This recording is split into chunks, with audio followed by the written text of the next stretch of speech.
Drive your RC car on our infield. I'm sorry. What happened?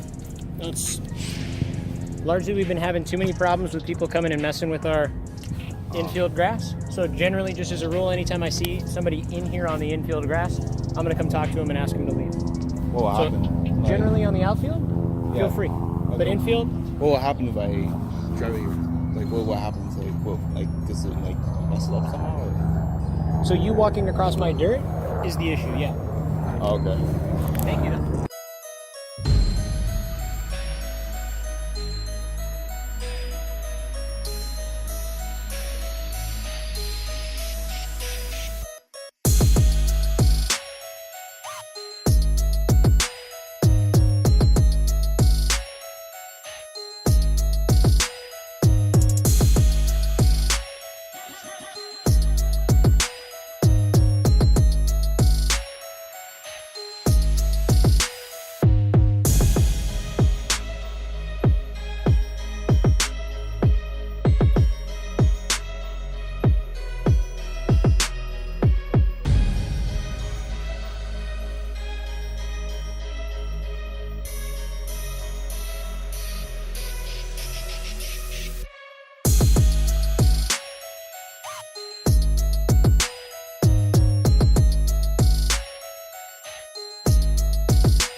not as fun. We'll go over here. Hey, go where I went. I don't know. Alright, come.